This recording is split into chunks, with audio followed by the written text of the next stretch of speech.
이 말씀은 사도행전 11장 1에서 18절입니다. 일어서서 한 절씩 교독하겠습니다. 사도행전 11장 1에서 18절입니다.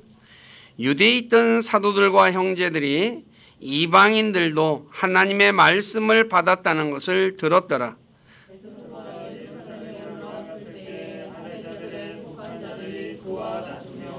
이르되 네가 할례 받지 않은 사람들에게 들어가 그들과 함께 먹었도다 하거늘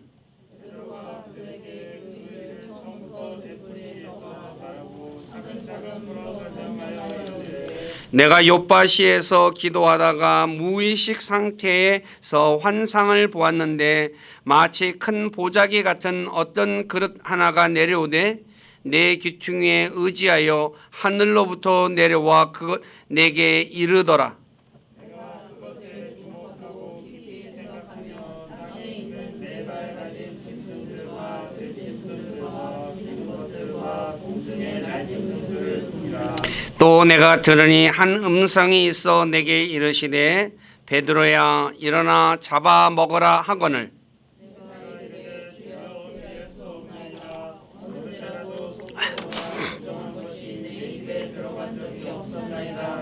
그러나 하늘로부터 다시 음성이 있어 내게 응답하시되 하나님께서 깨끗하게 하신 것을 내가 속되다 하지 말라 하더라.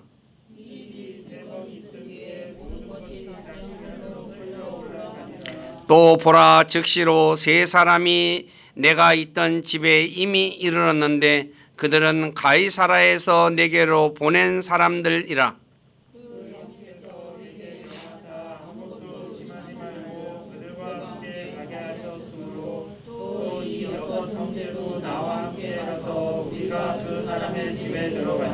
그가 우리에게 자기가 자기 집에서 천사를 본 것을 알리되 그 천사가 서서 그에게 이르시기를 사람들을 요바로 보내어 베드로라 하는 시몬을 부르라.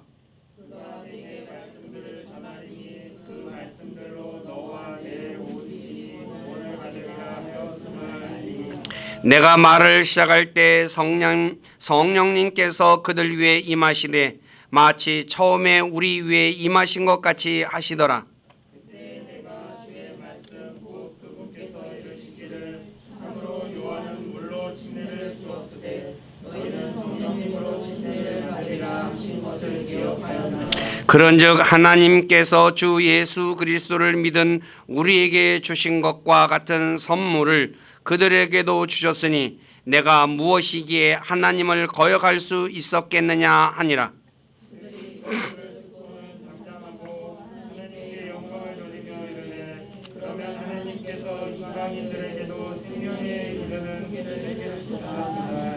아멘.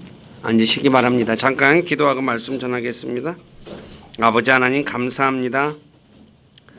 1월달 마지막 주간 시작하는 첫째 날 우리를 구원하시고 우리의 삶 속에 우리와 함께 하시고 우리를 선한 길로 이끌으시고 우리의 필요를 공급해 주시는 그 주님 앞에 나와서 찬양하며 예배를 드립니다.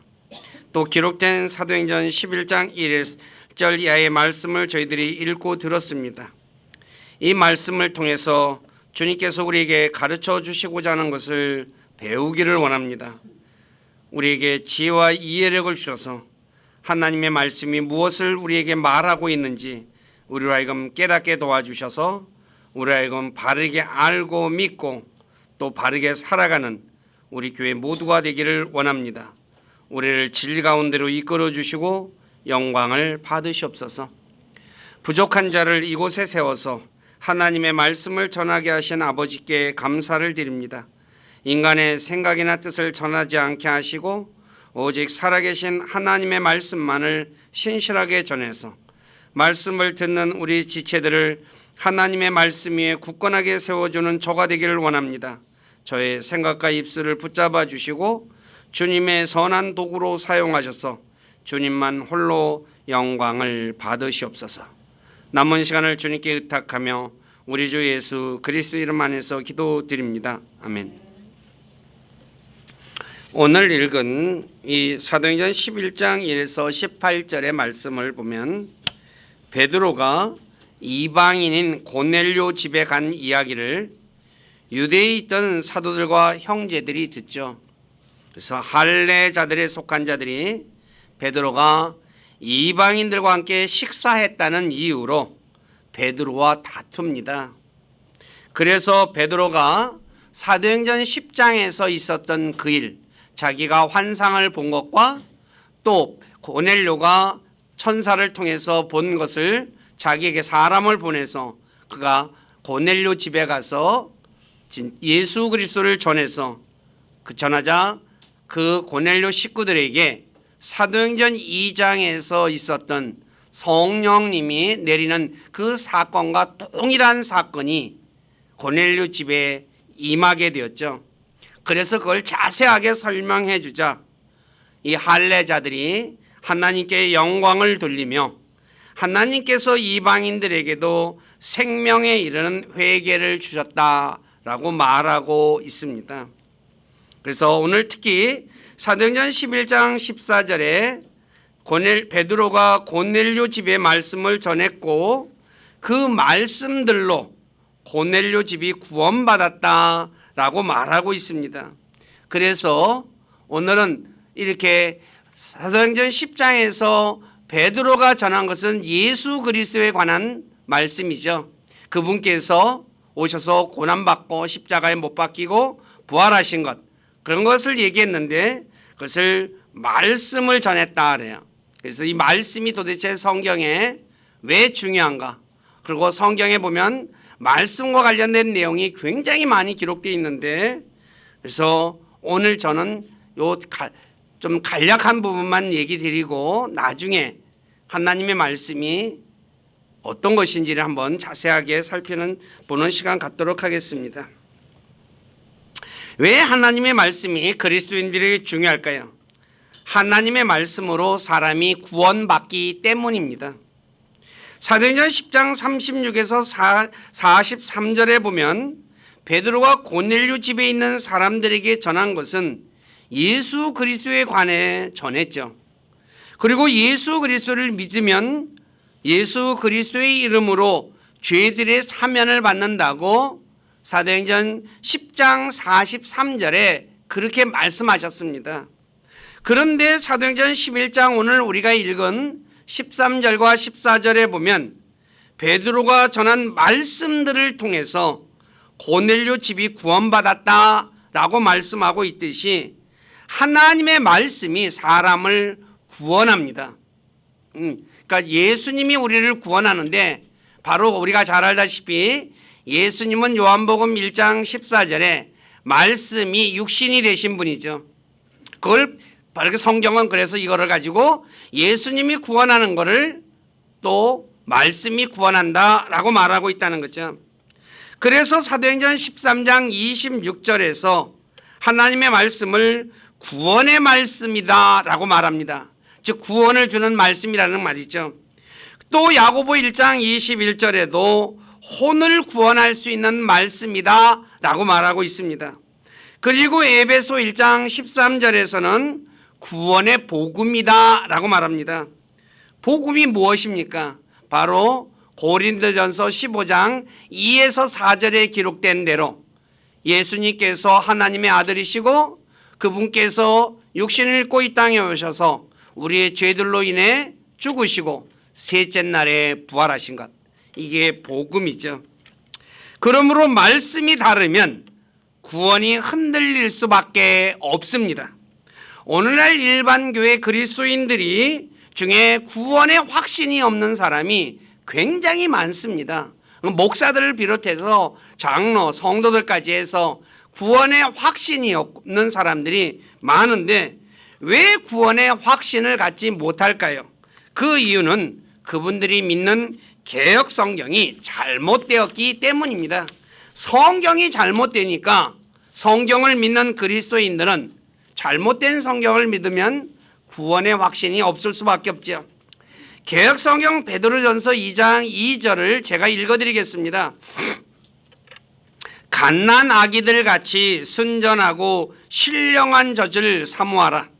이는 그로 말미암아 너희로 구원에 이르도록 자라게 하려 함이라. 개역성경에 의하면 신령한 젖 말씀을 먹으면 그 말씀을 먹으면서 구원에 이르기까지 자라야 돼요. 그러니까 구원에 이르지 못하면 뭐예요? 자라지 못하면 구원 못 받는다는 얘기가 되죠. 구원은 자라서 받는 것이 아닙니다. 이게 문제라는 거죠. 또 내가 어떤 일을 해서 받는 것도 아니죠. 내가 선한 행위를 한다고 구원받는 것도 아니고 일요일날 예배당에 한 번도 빠지지 않고 나와야지 구원받는 것도 아니고 헌금을 많이 한다고 구원받는 것도 아니고 기도를 많이 한다고 해서 받는 것도 아니고 많은 구제를 한다고 해서 받는 것도 아니라는 거죠. 사람이 구원받는 것은 내가 죄인이고 내 죄 때문에 예수 그리스도께서 십자가에 달려 피 흘려 죽으시고 셋째 날에 다시 살아나신 것, 이게 복음인데 이 복음을 마음으로 믿고 입으로 고백하면 구원받습니다. 그래서 사도행전 16장 30에서 31절에 빌립보 간수가 바울과 실라에게 내가 무엇을 해야 구원받습니까? 라고 질문을 하죠. 근데 바울과 실라가 뭐라고 합니까? 주 예수 그리스도를 믿어라. 그리하면 네가 구원을 받고 네 집이 받으리라 그러죠. 여기에는 어떤 행위가 하나도 들어가 있지 않아요. 예수 그리스도를 믿으면 구원받는다는 거죠. 다시 말해서 복음이 나를 구원하는 겁니다. 예수 그리스도께서 내 죄 때문에 죽고 묻히고 부활한 것이 복음이라고 그랬죠. 근데 이 복음이 나를 구원하는 거예요. 그래서 사도 바울이 로마서 1장 16절에서 복음이 믿는 모든 자를 구원에 이르게 하는 하나님의 권능이다 라고 말하는 거죠. 뭐가 구원해 우리를? 복음이 구원해요. 내가 믿어서 구원받는 건데 바로 그 복음이 나를 구원한다는 거예요. 그렇기 때문에 저와 여러분들이 구원받는 것은 내가 뭘 해서 받는 게 아닙니다. 내가 예수 그리스도를 믿으면 바로 예수 그리스도가 나를 구원하는데 그것을 풀어서 복음이 나를 구원한다라고 말하고 있는 거죠. 살펴보았듯이 사람이 어린아이와 같이 단순히 복음을 믿으면 내가 죄인이고 그 죄 때문에 하나님의 아들 예수 그리스도께서 이 땅에 오셔서 십자가에 죽고 묻히고 부활한 것, 그거 믿으면 구원받습니다. 그러므로 사람이 구원받는 것은 너무나 쉽습니다. 문제는 사람이 복음을 믿지 않기 때문에 구원받지 못하는 거죠. 그래, 뭔가 내 행위가 있어야 받아야 된다라고 생각하는 거죠. 제가 며칠 전에 신도림역에서 지하철을 기다리는데 팜플렛이 전도 팜플렛을 봤는데 보니까 가톨릭 거더라고요. 잘 써놨어요. 근데 결정적인 것이 뭐냐? 예수 그리스도를 믿고 나서 선한 행위를 해야 구원받습니다 라고 써 있더라는 거예요. 우리의 선한 행위는 하나님 앞에 아무것도 아닙니다. 이사야서에서 뭐라고 얘기합니까? 사람의 의는 더러운 누더기와 같다 그러잖아요. 하나님 앞에서 내 선한 행위는 아무것도 아니라는 거죠. 그렇기 때문에 복음은 내가 행해서 받는 것이 아니라 예수 그리스도를 믿으면 구원받는 것이라는 것 잊지 마시기 바랍니다. 두 번째, 사람이 다시 태어나는 것도 하나님의 말씀입니다. 베드로전서 1장 23절에 너희가 다시 태어난 것은 썩을 씨에서 난 것이 아니요 썩지 아니할 씨에서 난 것이니 살아있고 영원히 거하는 하나님의 말씀으로 된 것이다 라고 하죠. 우리가 다시 태어나는 것 하나님의 말씀으로 태어난 거죠. 요한일서 5장 6절에 성령이 진리라고 말씀하고 있고 요한복음 17장 17절에서는 진리는 아버지의 말씀이라고 말씀하고 있죠. 그리고 요한복음 6장 63절에서 예수님께서 하신 말씀들이 영이다 라고 말하고 있죠. 그래서 예수님께서 요한복음 3장 1에서 10절에 이스라엘의 선생인 니고데모에게 성령으로 다시 태어난 것, 성령으로 다시 태어난 것을 베드로전서 1장 23절에 하나님의 말씀으로 다시 태어난 것이다 라고 말하는 거죠. 왜 그럴까요? 성령이 하나님의 말씀이기 때문이죠.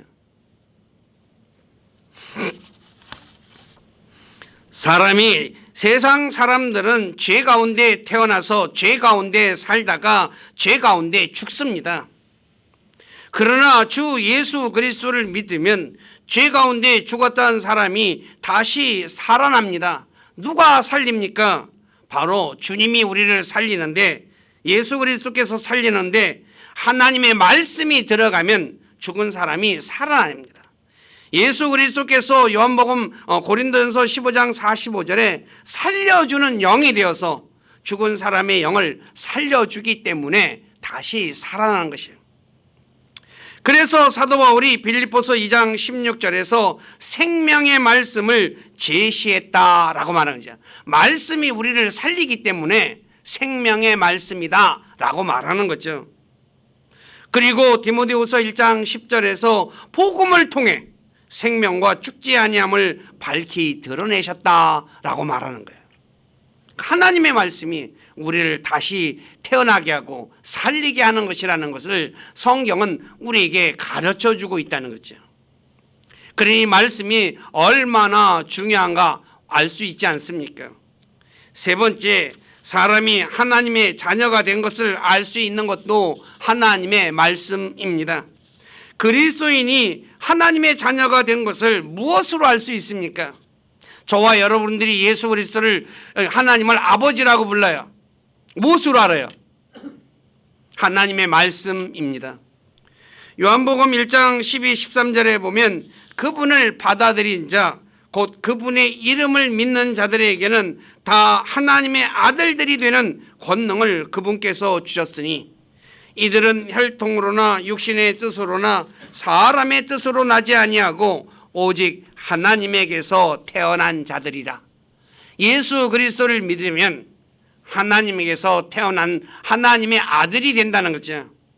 그래서 야고보서 1장 18절에서 진리의 말씀으로 우리를 낳았다 그래요. 하나님이 낳은 거를 말씀이 낳았다라는 거죠. 왜 그럴까요? 요한복음 1장 1절에서 말씀이 하나님이시라고 말씀하고 있죠. 그러니까 하나님이 낳은 거를 말씀이 우리를 낳았다라고 말할 수 있는 거죠. 그렇기 때문에 그리스도인들은 하나님의 자녀이기 때문에 하나님을 아바, 아버지라고 부르는 것입니다. 갈라디아 6장 4, 6절에 너희가 아들이므로 하나님께서 자신의 아들의 영을 너희 마음속에 보내사 아바, 아버지하고 부르짖게 하셨느니라. 그러므로 네가 더 이상 종이 아니요 아들이니 아들이면 그리스도를 통한 하나님의 상속자니라. 자, 저와 여러분들이 하나님의 자녀인 것을 무엇으로 알 수 있습니까? 바로 하나님의 말씀을 통해서 알 수 있는 거예요. 네 번째, 구원받은 사람이 올바르게 성장하는 것도 하나님의 말씀입니다. 베드로전서 2장 2절, 아까 개역성경하고 킹제임스 성경하고 무엇이 다른가 잘 보십시오. 새로 태어난 아기들로서 말씀의 순수한 젖을 사모하라. 이것은 너희가 그 젖으로 말미암아 성장하게 하려 함이라. 젖을 먹으면서 성장하는 거잖아요. 구원받는 게 아니라 구원받는 거는 다시 태어나는 것이에요. 제가 여러분들에게 여러 번 말씀드렸죠. 영원한 생명을 얻는 것, 구원받는 것, 다시 태어나는 것, 이거는 다 같은 것이라고. 그런데 다르게 표현한 것뿐이에요. 갓 태어난 아기에게 순수한 젖을 먹여야 잔병이 없이 건강하게 자랄 수 있듯이 하나님의 말씀도 불순물이 들어있지 않는 순수한 말씀이어야 합니다. 그래서 시편 12편 6절에 주의 말씀들은 순수한 말씀들이니 흑도가니에서 정제하여 7번 순수하게 만든 은 같도다. 용광로에 7번 들어갔다 나왔어요. 그러니 얼마나 순도가 높은 말씀이에요. 이 말씀을 먹어야 된다는 거죠. 불순물이 들어간 걸 먹으면 애가 어떻게 해요? 잔병치레하죠. 설사하고. 그리고 어떻게 돼요? 허약해요. 그래서 제대로 크지는 못해요. 커도 어떻게 해요? 늘 병원 신세지며 살아요. 오늘날도 마찬가지죠. 그리스도인들이 불순물이 들어가 있는 하나님의 말씀을 먹어놓으니까 어떻게 돼요? 조그만 무슨 일이 있으면 뭐야? 이리 피식 저리 피식해요. 다리가 후들후들 떨려서 걷지도 못하고. 왜 그럴까요? 불순물이 들은 음식, 젖을 먹고 자랐기 때문에 그렇잖아요.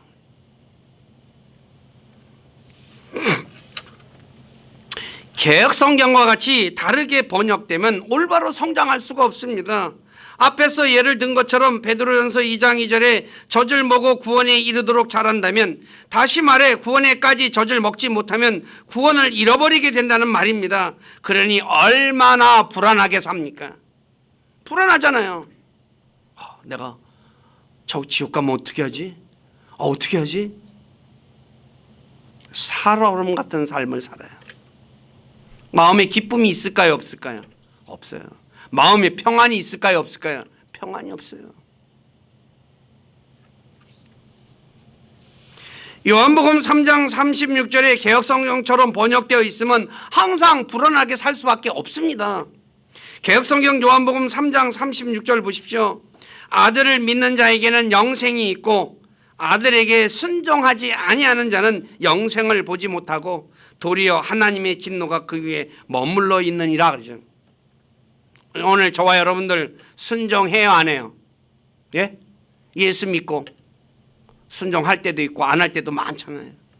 그러면 진노받고 영생도 얻지 못하고 얼마나 불안해요.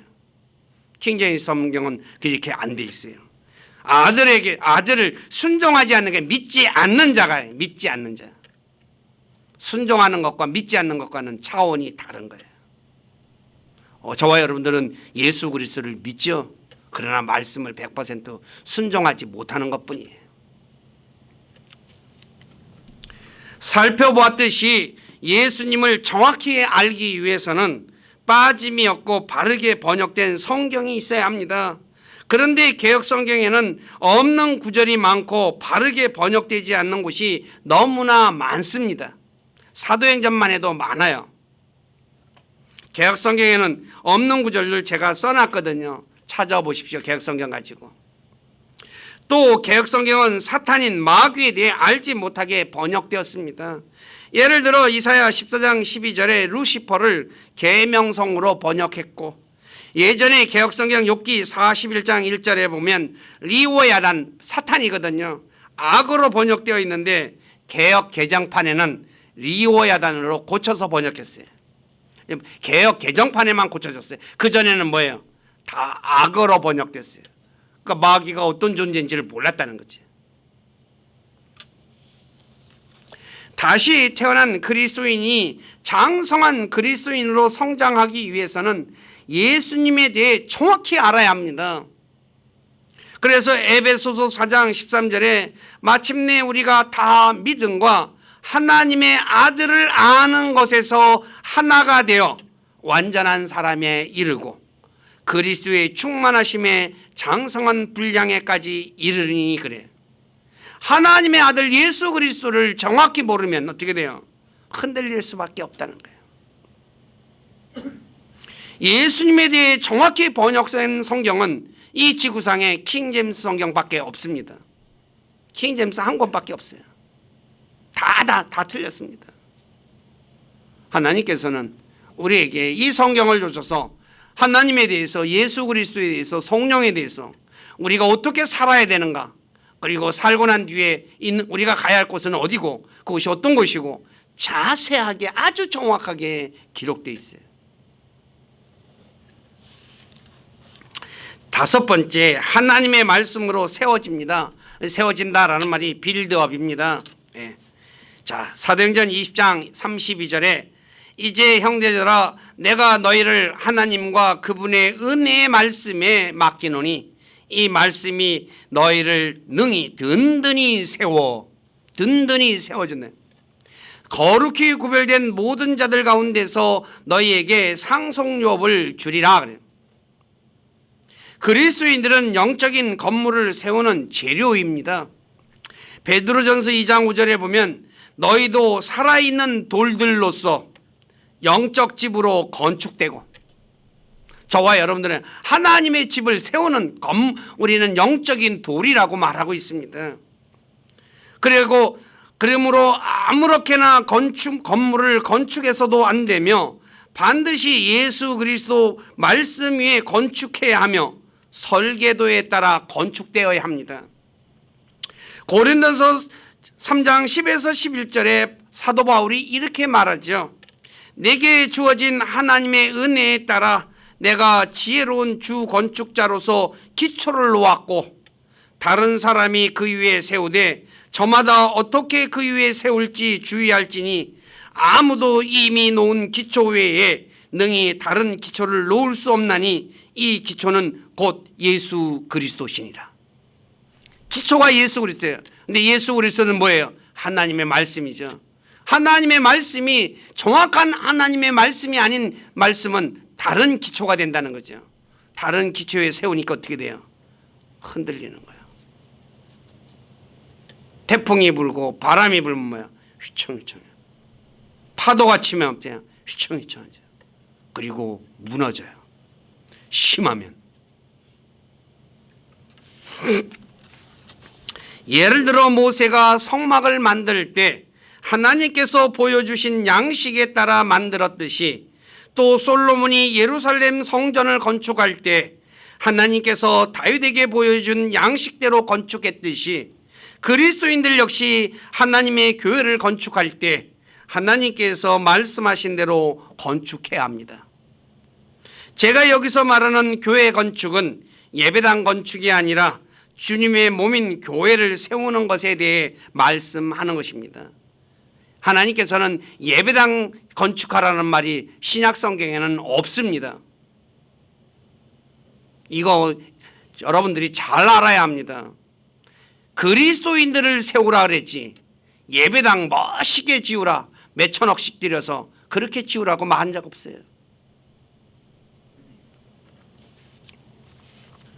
여섯 번째, 하나님의 말씀으로 사람이 변화됩니다. 시편 19편 7에서 10절에 보면 주의 율법은 완전하여 혼을 회심시키고, 사람의 혼을 회심시키는 건 하나님의 말씀이죠. 주의 증언은 확실하여 단순한 자를 지혜롭게 하며, 주의 증언은 하나님의 말씀입니다.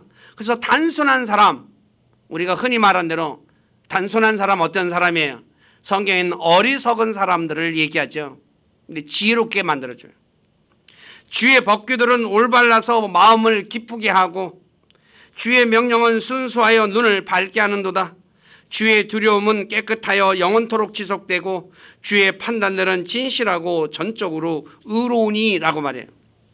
사람을 변화시킬 수 있는 것은 세상 교육이 아닙니다.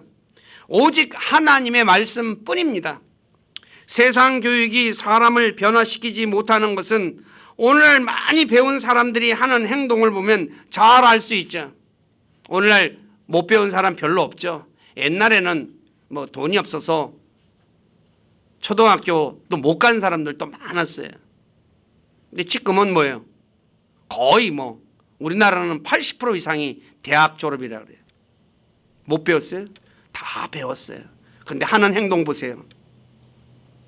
사람으로서 해서는 안 될 일들을 그냥 서슴없이 해요. 교육이 사람을 변화시키지 않습니다. 사람들은 우리 아들 딸들 좋은 학교 가면 변화될 것이라고 생각하지만 천만의 말씀입니다. 절대로 그런 법은 없습니다. 그러나 하나님의 말씀은 악한 사람을 선한 사람으로 변화시킵니다. 이것은 우리 주변에 주 예수 그리스도를 믿고 변화된 사람을 보면 알 수 있습니다. 하나님의 말씀은 이기적인 사람을 이타적인 사람으로 변화시킵니다. 자기만 아는 사람을 다른 사람을 배려하는 사람으로 변화시킨다는 거죠. 예를 들어 누가복음 19장 28절의 삭개오를 보십시오. 그가 예수 그리스도를 만난 후 자신의 재물의 절반을 가난한 사람에게 주겠다고 말해요. 자기 재물을 가난한 사람에게 절반을 준대요. 이거 아무나 할 수 있는 일이에요? 못해요. 내 거 조금만도 안 주려고 하는 게 누구예요? 요만큼도 손해 안 보려고 하는 게 사람이에요. 또 하나님의 말씀은 교만한 사람을 겸손한 사람으로 변화시킵니다. 마음이 강팍한 사람을 부드러운 사람으로 변화시킵니다. 예를 들어 사도 바울을 보십시오. 얼마나 강팍한 사람인가. 그는 스데반을 죽일 때 찬성한 사람이에요. 사람을 죽이는 일에 찬성을 해요. 스데반이 그런데 아시다시피 죄졌습니까? 예? 단지 예수 그리스도를 증거한 것밖에 없어요. 예수 그리스도를 증거한 것밖에 없는데 죽여요. 죽인다 찬성표를 손을 들어요. 또 예수님의 제자들을 치려고 위협과 살기를 내뿜었다고 사도행전 9장 1절에 말하고 있어요. 살기가 등등한 사람이에요. 그런데 예수 그리스도를 만난 후에 고린도서 10장 1절에 보면 나 바울은 이제 그리스도의 온유함과 부드러움을 힘입어 그래요. 이런 사람이 부드럽고 온유한 사람으로 변화됐다는 거죠. 오직 하나님의 말씀만이 사람을 변화시킬 수 있다는 것, 이거 잊지 마시기 바랍니다. 일곱 번째, 하나님의 말씀은 사람을 고치십니다.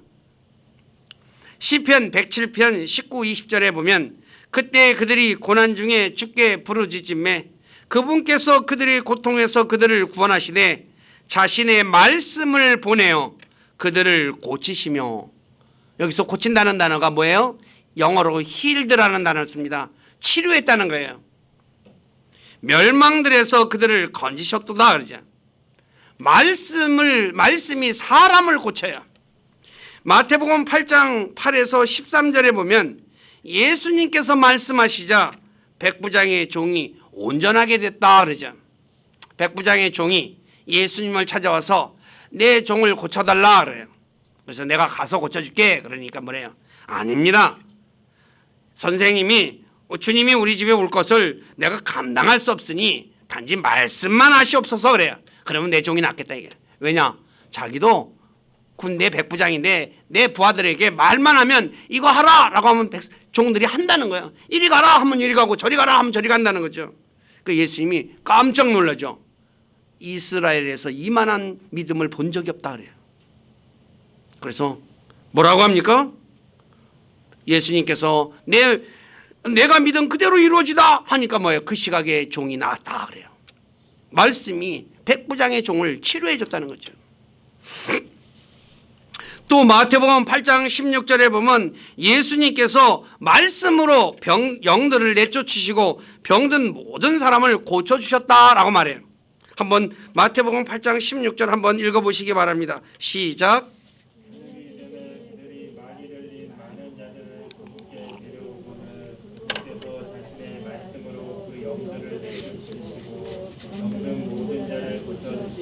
말씀으로 고쳐져요. 하나님의 말씀은 뼈에 건강을 준다고 잠언 16장 24절에 또 말씀하고 있어요. 뼈에 건강을 줘요. 나이 들으면 뼈가 약해지죠. 네. 그래서 골다공증 약도 먹잖아요. 근데 잠언 16장 14절에 뭐예요? 하나님 말씀들이 뼈에 건강을 준다고 말하고 있어요. 하나님의 말씀은 말씀하신 그대로 이루어집니다. 이것은 성경 곳곳에 기록하고 있죠. 예를 들어 아브라함의 아내 사라가 아들을 낳을 것이라고 말씀하신 그대로 사라가 아들을 낳았죠. 이삭을 낳았죠. 아브라함에게 4세대 뒤에 가나안 땅에 주시겠다고 말씀하신 그대로 이스라엘이 가나안 땅을 얻었어요. 4대 만에. 엘리 제사장과 그의 두 아들에 관해 말씀하신 그대로 이루어져요.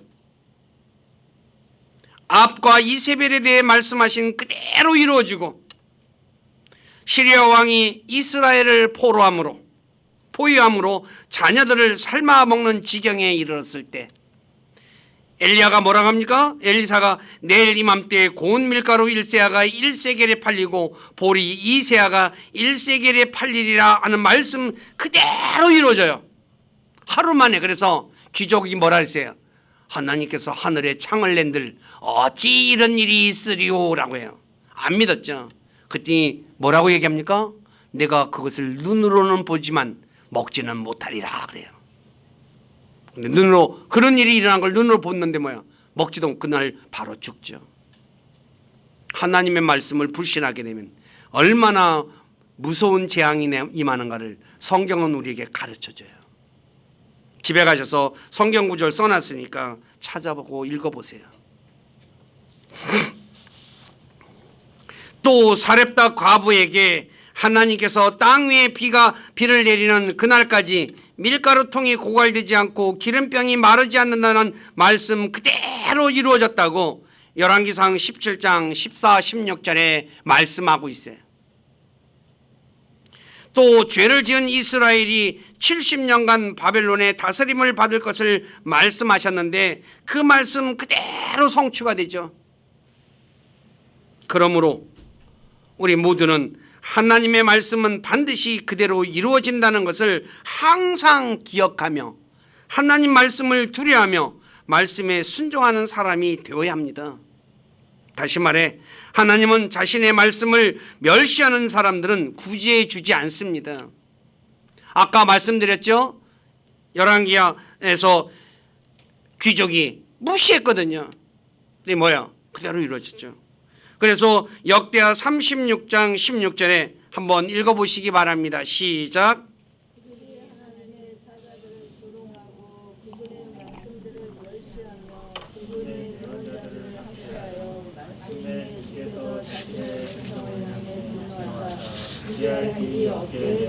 네. 무시하니까 뭐예요? 구제해 주지 않아요. 자, 8번째, 어두운 세상에서 자신의 앞길을 비춰주는 것도 말씀입니다. 시편 119편 105절에 주의 말씀은 내 발의 등불이요 내 길의 빛이니이다 라고 하죠. 성경은 세상을 가리켜 어둠이라고 말씀하고 있습니다. 가는 길이 캄캄하면 사람은 더듬으면서 갈 수밖에 없습니다.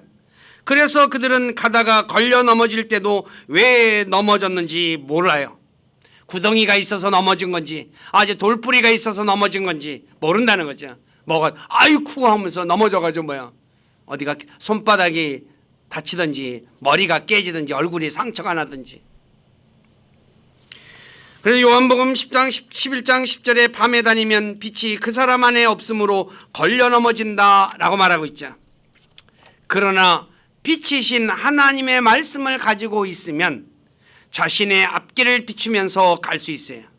그래서 시편 119편 9절에 청년이 무엇으로 자기 길을 깨끗하게 하리까 주의 말씀에 따라 자기 길을 조심함으로 하리이다. 말씀에 따라 조심하면 뭐예요? 깨끗하게 살아갈 수 있다는 거죠. 또 어두운 곳에 빛이 들어오면 사물을 분별할 수 있듯이 말씀이 들어오면 단순한 사람에게 명철을 줍니다. 또 세상 사람들은 어둠 가운데 있기에 자신들이 어디서 왔다가 어디로 가는지 알지 못해요. 다시 말해 세상 사람들은 자신들이 죄 가운데 태어나서 죄의 종으로 죄를 지으며 살다가 죄 가운데 죽고 죽은 후에는 지옥으로 가며 천년왕국이 끝난 후에는 영원한 불호수로 가는지 몰라요. 얘기해도 알아들어요? 못 알아들어요? 못 알아들어요. 왜 저와 여러분들은 이거를 알 수 있어요? 왜요? 하나님의 말씀을 통해서. 그러기 때문에 저와 여러분들은 이 어두운 세상에 우리가 가는 길을 비춰줄 수 있는 것은 하나님의 말씀 하나밖에 없다는 것 잊지 마시기 바래요. 근데 말씀이 다르면 뭐예요? 잘못된 길로 가게 되는 거예요. 무슨 얘기인지 아시겠어요? 말씀을 따라가야 되는데 말씀이 다르니까 다른 길로 갈 수밖에 없잖아요. 9번째, 하나님의 말씀으로 만족을 얻습니다. 시편 119편 103절에 주의 말씀들이 내 입맛에 어찌 그리 단지요 참으로 내 입에 꿀보다 더 다나이다. 하나님 말씀이 달아야 만족하는 거죠. 이 세상의 어떤 것도 하나님의 말씀만큼 기쁨과 즐거움을 주는 것이 없습니다. 예레미야 15장 16절에 이렇게 말하죠. 내가 주의 말씀들을 발견하고 그것들을 먹음에 주의 말씀이 내게 기쁨과 마음의 즐거움이 되었사오며, 말씀을 발견해서 말씀을 먹었더니 기쁨과 마음의 즐거움이 되었대요. 주 만군의 하나님이여 나는 주의 이름으로 불리나이다 라고 말해요. 얼마나 기쁘겠어요. 왜냐하면 사람은 아무리 많이 먹어도 조금 뒤에는 다시 배가 고파지며 물을 아무리 많이 마셔도 조금 뒤에 다시 갈증이 오죠. 그러나 하나님의 말씀은 그렇지 않다는 거예요. 우리가 옷 같은 것도 뭐예요? 아무리 좋은 옷 사서 입었어요. 좀 뒤에 어떻게 해요? 몇 년 지나고 나면 어때요? 에이, 그거 그래요. 만족을 주지 못해요. 그러나 하나님의 말씀은 그렇지 않다는 거죠. 그렇게 그리스도인들은 하나님의 말씀들을 금보다 더 사모해야 돼요. 근데 죄송한 얘기예요. 오늘 그리스도인들이 금을 더 사랑해요? 하나님을 더 사랑해요? 말로는 하나님 사랑한다고 말은 해요. 근데 뭐 쫓아 살아요? 다 금을 쫓아 살아요. 돈 쫓아 살잖아요. 돈. 그러니 만족이 있겠어요, 없겠어요? 만족이 없죠. 그래서 그리스도인들이 만족을 못 느끼고 사는 거예요. 우리 교회 식구들은 진짜 한 말씀을 쫓아 살면서 만족한 삶을 사시기를 다시 한 번 더 주님의 이름으로 부탁드립니다. 10번째, 마귀를 물리칠 수 있는 것도 하나님의 말씀뿐입니다. 에베소 6장 17절에 구원의 투구와 성령의 검, 곧 하나님의 말씀을 취하라 그러죠. 성령의 검이라는 거죠. 마귀와의 영적 전쟁에서 마귀를 물리칠 수 있는 검은 오직 하나님의 말씀뿐입니다. 다시 말해 오늘날 그리스도인들이 하는 방언이나 기도로 마귀를 물리치는 것이 아닙니다. 아무리 방언 많이 해보세요. 마귀가 물러가나? 아니에요. 예수 그리스도께서 40일 금식 후에 마귀가 시험했을 때 기록된 하나님의 말씀으로 물리치신 것을 통해 알 수 있으며 누가복음 4장 36절의 말씀을 통해서도 알 수 있어요. 자, 누가복음 4장 36절에 보십시오. 그들이 다 놀라며 자기들끼리 말하여 이르되 이것이 어떠한 말씀이냐? 그가 권위와 권능을 가지고 부정한 영들에게 명령하니 그들이 나가는도다. 말씀을 마귀를 내쫓아요. 아까 마태복음 8장에서 그랬죠. 말씀으로 영들을 내쫓았다고. 그러므로 마귀를 물리칠 수 있는 무기는 예리한 양날이 달린 오직 하나님의 말씀뿐입니다. 날이 빠진 검이나 무딘 검은 적을 물리칠 수가 없습니다. 다시 말해 하나님의 말씀이 없는 개역성경이나 틀린 하나님의 말씀으로 마귀를 제대로 물리칠 수 없다는 거죠. 그렇기에 그리스도인들은 없음이 없고 틀린 것이 없는 정확한 하나님의 말씀 킹제임스 성경을 가지고 있어야 한다는 거죠. 이걸 가지고 이걸 읽고 이걸 믿고 이 말씀을 가지고 마귀와 싸워야 한다는 거예요. 그렇지 않으면 뭐예요? 못 이겨요. 11번째, 그리스도인이 하나님의 상속유업을 받는 것도 하나님의 말씀으로 받습니다. 사도행전 2장 32절에 이제 형제들아 내가 너희를 하나님과 그분의 은혜의 말씀에 맡기노니 이 말씀이 너희를 능히 든든히 세워 거룩히 구별된 모든 자들 가운데서 너희에게 상속유업을 주리라. 말씀이 뭘 줘요? 상속유업을 줘요. 그리스도인이 하나님의 상속자인지 무엇으로 알 수 있습니까? 하나님의 말씀입니다. 아까 말씀드렸죠? 아들인지 무엇으로 알 수 있습니까? 하나님의 말씀이에요.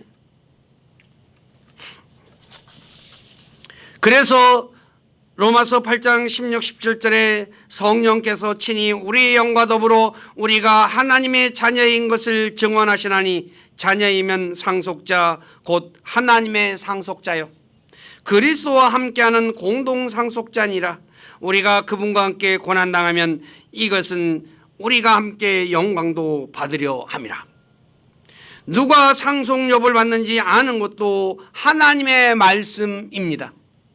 에베소 5장 5절에 너희가 이것을 알거니와 음행을 일삼는 자나 부정한 자나 탐욕을 부리는 자 곧 우상 숭배자는 결코 그리스도와 하나님의 왕국에서 아무 상속욕도 받지 못하리라. 상속욕 누가 받고 누가 못 받아요? 바로 에베소 5장 5절과 갈라디아서 5장에 그 다음에 고린도서 6장 9에서 10절에 기록된 그런 행동을 한 사람들은 상속을 못 받는다는 거죠. 또 어떻게 상속욕을 받는지 아는 것도 하나님 말씀뿐입니다. 다시 말해 이스라엘 백성들처럼 믿음이 없으면 믿음으로 상속욕 받는 거죠. 받지 못합니다. 그래서 하나님께서 믿음이 없는 이스라엘 백성의 상속권을 박탈함으로 상속욕의 땅인 가나안 땅에 들어가지 못했던 것이에요.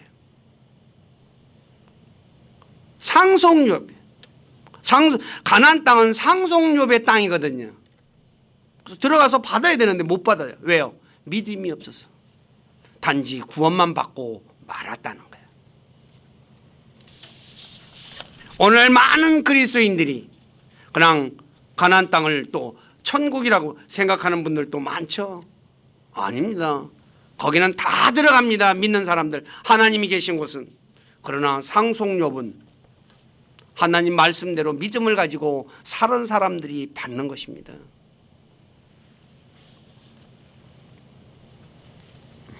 자, 살펴봤듯이 사람이 구원받는 것도 하나님의 말씀이며 다시 태어나는 것도 하나님의 말씀이며 구원받은 사람이 하나님의 자녀인 것을 알 수 있는 것도 하나님의 말씀이며 올바르게 성장하는 것도 말씀이고 세워지는 것도 하나님 말씀이고 사람을 변화시키는 것도 하나님의 말씀이며 어두운 세상에서 자신의 앞길을 비춰주는 것도 하나님의 말씀이며 만족을 주는 것도 하나님의 말씀이며 마귀를 물리칠 수 있는 것도 하나님의 말씀이며 상속욕을 받게 하는 것도 하나님의 말씀입니다. 그래서 사도 베드로는 자신이 변화산에서 영광스러운 주님의 모습을 본 것보다 저와 여러분들이 예수 믿으면서 변화산에서 베드로가 예수님의 변한 모습 본 거 얼마나 진짜 놀라운 것이에요. 뭐라고 얘기합니까? 베드로가 여기서 초막 3개 짓고 하나는 주님을 위해서 하나는 모세를 위해서 하면서 여기서 살겠다 그러잖아요. 이 하늘에서 뭐라고 합니까? 너희는 그분의 말씀, 주님의 말씀을 들어라 라고 하죠. 근데 그거보다 베드로후서 1장 16절 19절을 제가 읽으면서 마칠게요. 우리가 너희에게 우리 주 예수 그리스도의 권능과 오심을 알려줄 때에 교묘히 꾸며낸 이야기들을 따르지 아니하였으며 우리는 그분의 위엄을 눈으로 본 자들이니라. 뛰어난 영광으로부터 이러한 음성이 그분께 나서 이르기를 이 사람은 내 사랑하는 아들이라 내가 그를 매우 기뻐하노라 하실 때 그분께서 하나님 아버지로부터 존귀와 영광을 받으셨느니라. 하늘로부터 나온 이 음성은 우리가 그분과 함께 거룩한 산에 있을 때 들은 것이니라. 거룩한 산이 뭐예요? 변화산이죠. 또한 우리에게는 더 확실한 대언의 말씀이 있으니 날이 새어 샛별이 너희 마음속에 떠오를 때까지 너희가 어두운 곳에서 비치는 빛을 대하듯 이 말씀에 주의를 기울이는 것이 잘하는 것이니라. 변화산보다도 하나님 말씀에 주의를 기울이는 게 더 잘하는 거라는 거예요. 그러므로 저와 여러분들은 정확하고 올바른 하나님의 말씀을 가지고 있을 뿐만 아니라 그 말씀을 믿고 그 말씀대로 살아서 진짜 하나님 앞에 섰을 때 잘했다고 칭찬받고 많은 것으로 보상받는 모두가 되시기를 주님의 이름으로 다시 한 번 더 부탁드립니다. 기도하겠습니다. 아버지 하나님, 오늘 부족한 자가 하나님 말씀이 얼마나 중요한가에 관해 말씀을 전했습니다. 그 이유는 우리가 구원받는 것도 하나님의 말씀이며 다시 태어나는 것도 하나님의 말씀이고 구원받은 자녀가 하나님의 자녀인 것을 알 수 있는 것도 하나님의 자녀고 우리가 올바르게 성장하는 것도 말씀으로 성장하는 것이며 세워지는 것도 그리고 사람을 변화시키는 것도 어두운 세상 살아가면서 우리가 넘어지지 않고 바르게 살 수 있는 것도 하나님의 말씀이며 만족을 주는 것도 하나님의 말씀이라고 마귀를 물리치는 것도 상속욕을 받는 것도 오직 하나님의 말씀이라는 것 전했습니다. 그러나 어찌 부족한 자가 말씀의 중요함을 모두 다 전할 수 있겠습니까? 간절히 원하옵기는 주님께서 우리 사랑하는 지체들에게 성령님께서 함께해 주셔서 말씀의 중요함을 가르쳐 주시고 깨닫게 해주시고 그래서 하나님 말씀 의지하고 믿고 의지하며 말씀의 인도함을 받아 이 험한 세상 넉넉히 이기며 승리하는 삶 살아가도록 도와주시고 영광을 받으시옵소서. 저희들의 삶을 주님께 의탁하며 우리 주 예수 그리스도 이름 안에서 기도드립니다. 아멘.